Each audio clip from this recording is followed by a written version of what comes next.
Hey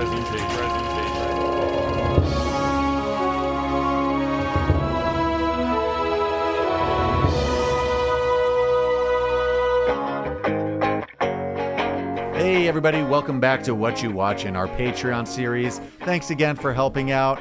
I watched Dune. I finally got around to it. It disappeared off HBO for a second and it appeared back. And anytime you get any of those, you got to take advantage of it. So I did it. Have you seen it yet? No, mainly because I don't like that type of genre, which is futuristic dystopian. And I kind of do. I like sci-fi stuff, so I can get into it.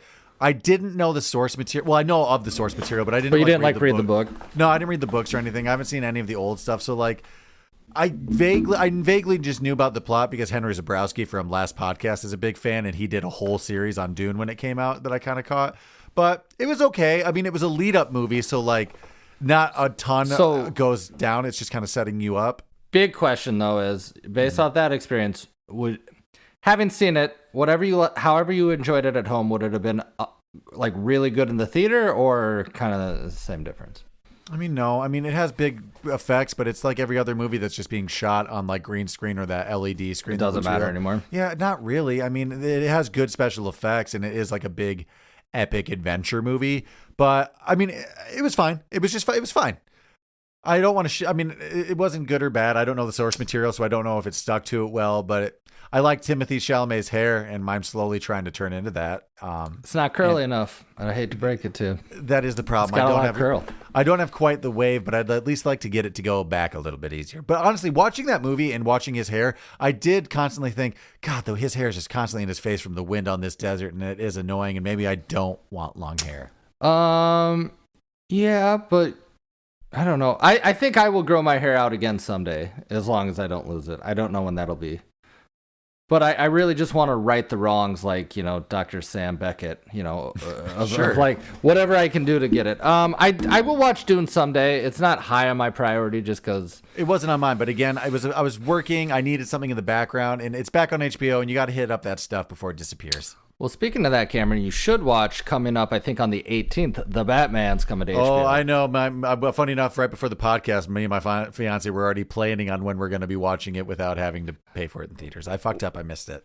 You got like a few days, but schedule yourself 3 hours because it's a long one. Yeah, but I've heard good things. What have you been watching? So there may be spoiler alerts. I won't go into the details of it, but Severance, Apple TV show with Adam Scott. It's kind of sci-fi. It feels almost like a Black Mirror or a Twilight Zone. Mm-hmm. I'm not even sure. I haven't even heard of this. It's right up Megan's alley, but I watched it with her because she said it was good. But essentially, you don't know what's happening the whole time, but the plot of it is in this near future, if not present time or alternate reality, people can shut off their mind so they separate their lives from working and outside of work. Mm-hmm. So like they go to work, and while they're in work, that person only lives in that reality. And then they like go through like a portal, which is just an elevator. And then when they're out of work, they don't have any memory from work. And when they're at work, they don't have any memory from the outside. And it's like, what's happening? Is it good? Is it bad? You want to know what's bad about that? I kind of had that idea for a book, and now shit, it's been taken. Yeah, well, you can't do that. Funny enough, I literally had that independent thought like a week ago, but like, it'd be really nice if I could just log in and not have a second of that ever happen. Well, I might like this series. And you know what? There are a lot of different I do recommend it. kind of shows coming out. Like there's a couple different Netflix just short story, like anthology scary, well, not even anthology, just like little short story kind of things that have popped up recently. Yeah. Oh, have you noticed this on Netflix? There's a quiz game now. I don't have Netflix anymore. Oh, well, if you get I don't someone's notice account, anything. This is kind of fun. They have like an interactive quiz show now about movie trivia. That's kind of cool. And it's episodic each week. They're having like new, and it's like set up like a board game, new questions, and you're like collecting characters and freeing them. So the questions are kind of simple, but it's kind of fun. I do like that.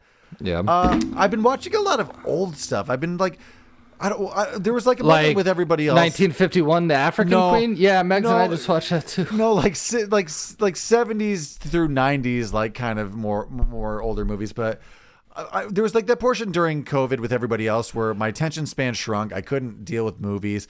I've been watching a lot of like, I don't know, kind of inspiring, like just good movies though that has built it back. So I've been able to watch just an older style movie. So I watched Real Genius the other day at work. Just easy watching movies, older movies. I don't know. I bet that one's aged weird.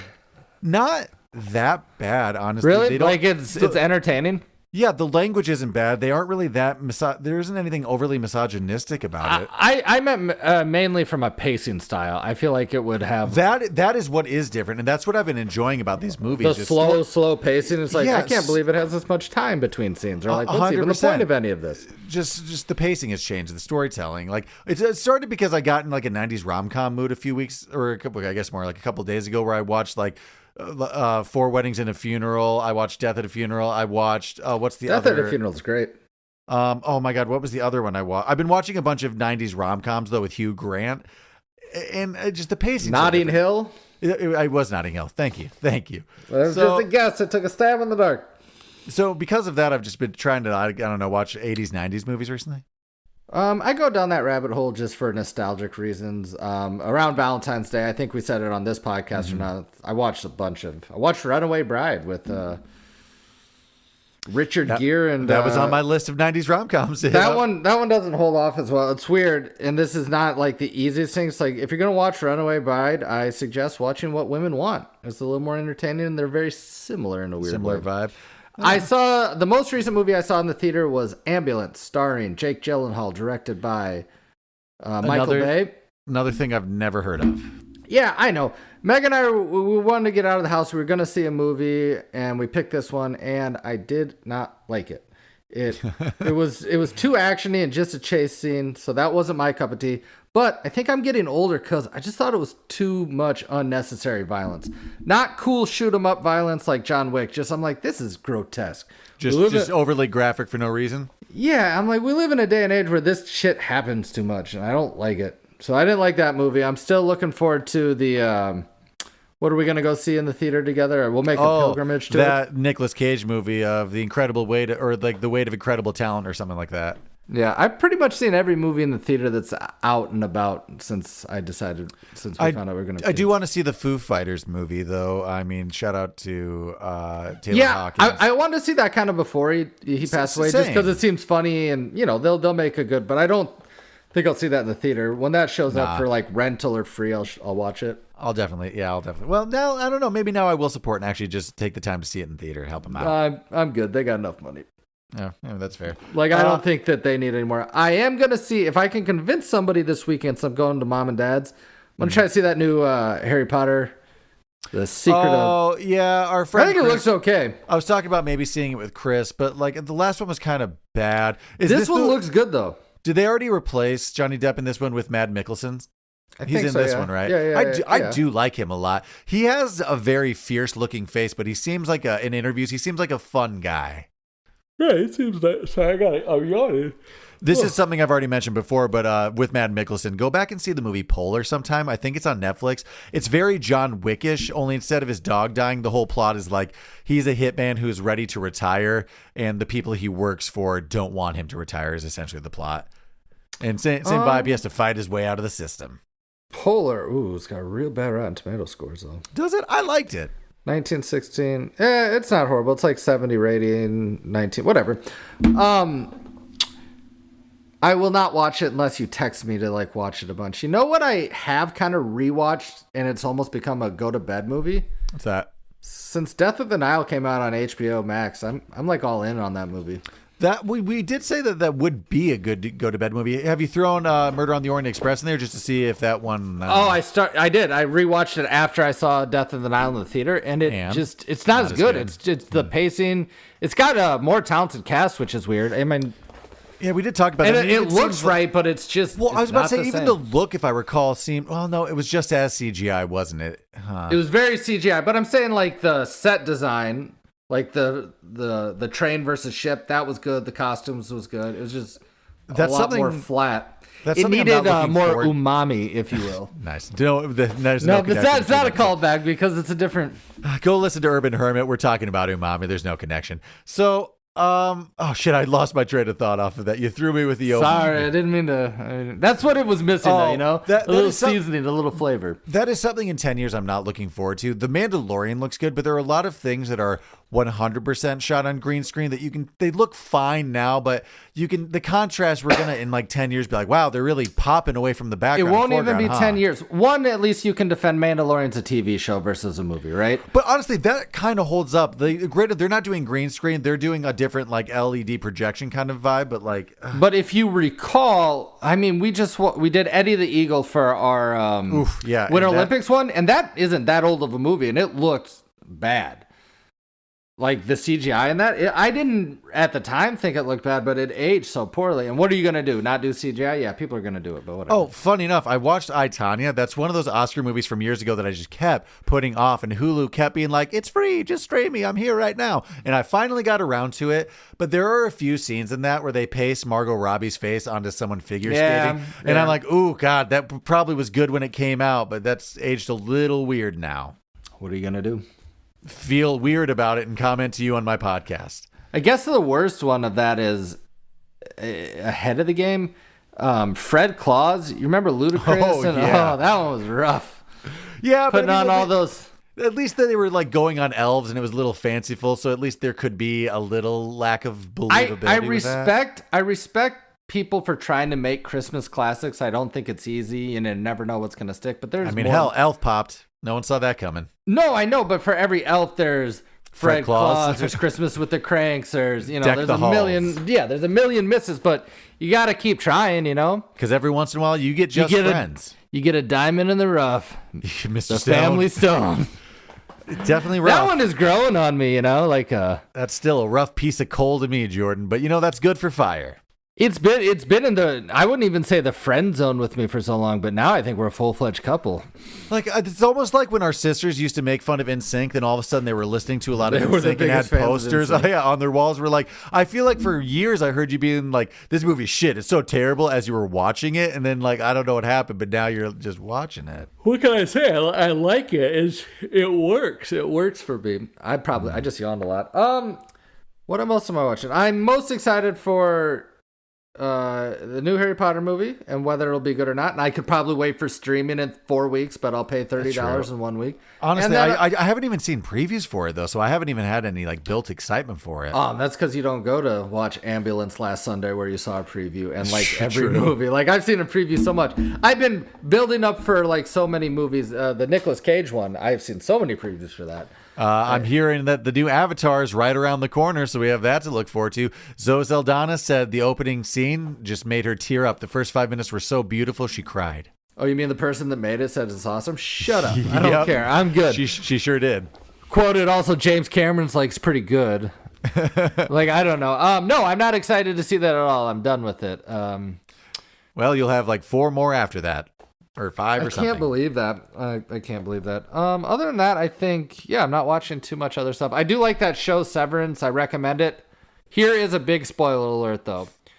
So stop it now, but I wish somebody would have told me this before I got into it. And I wish somebody told me 1 minute if you don't want any spoilers. And I wish somebody told me this about every show I watch. Spoiler alert. All right, you've been warned. It does have a season 2. They just picked up for season 2, so it doesn't get to the bottom of any answer. It just poses a lot of questions, so I hate that. That's why I like movies, because they end. That's what I hate about. I like limited run series. You're like, oh, okay, here's a little bit longer than a movie, but we had a lot of character development, but we concluded it. That's what the BBC gets. Not only that, sometimes they'll be like, oh, you want more? 3 seasons. We just give you 3. No conclusion. That's all I want. So I pray to God Ted Lasso's only 3 because I don't know if I can do a 4. And they were starting to lose me a bit too. So like, it'd be nice if we could maybe just wrap this up and have it nice and concise. Yeah. All right. Well, that's all I got for what you watching. The last thing, this is like a top 10 right now on Netflix. It's been popping up a bunch on TikTok, but have you heard of The Bubble? I don't have Netflix. It's a new Judd Apatow movie that's straight to streaming. Oh, yeah. I heard him promote that. Did you watch it? Yeah, it was fine. The whole plot is it's about a film crew making a movie during the bubble. Yeah. And it's a joke. It's almost like a Waiting for Guffman vibe but brought to you by Judd Apatow. So of the the quarantine, we made this movie about sort of, you know, the whole experience. The Bubble's one of them. That Adam McKay movie, Don't Look Up, is sort of that as well, you know? Right. That one was I did like that one a little better. I think the person that captured whatever the pandemic was and made art out of it was Bo Burnham's Inside. That thing fucking got it. And really showed what depression feels like, and I liked it. Sure did. That actually was hilarious. But the Bubble has funny moments, but overall it wasn't killer. Who's starring in The Bubble? I don't even know who the is it his family? Yeah, actually it is. It's his wife, his two girls. The dude from X-Files / Californication, whose name is escaping me. Oh, David Duchovny. Pete from David Duchovny. Pete Holmes? No, Pete from Shaun of the Dead, the British guy who's also in Guardians of the Galaxy.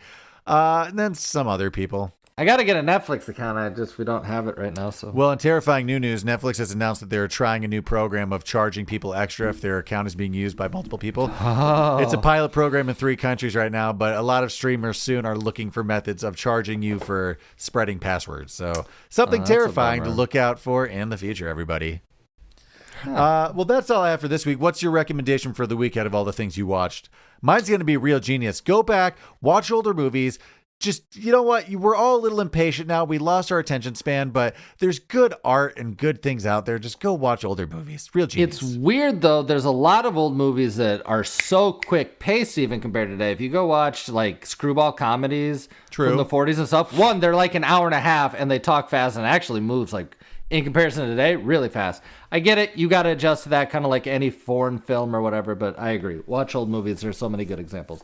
Mine would be Severance. I think it's worth a watch TV show if you're into that like Black Mirror type stuff. And I am. So, I'll add that one to the list. I think you would like it. I also think our mom would really like it like 20 years ago. Now she's all like British Bake Off and CSI and shit like that, but true. She would have enjoyed it one time in her life. Well, thanks for tuning in. Hopefully you check out our recommendations. We really appreciate the help. Honestly, you checking this out and supporting does help pay for everything and keep the station afloat. So thank you so much for listening, and we'll check you next time.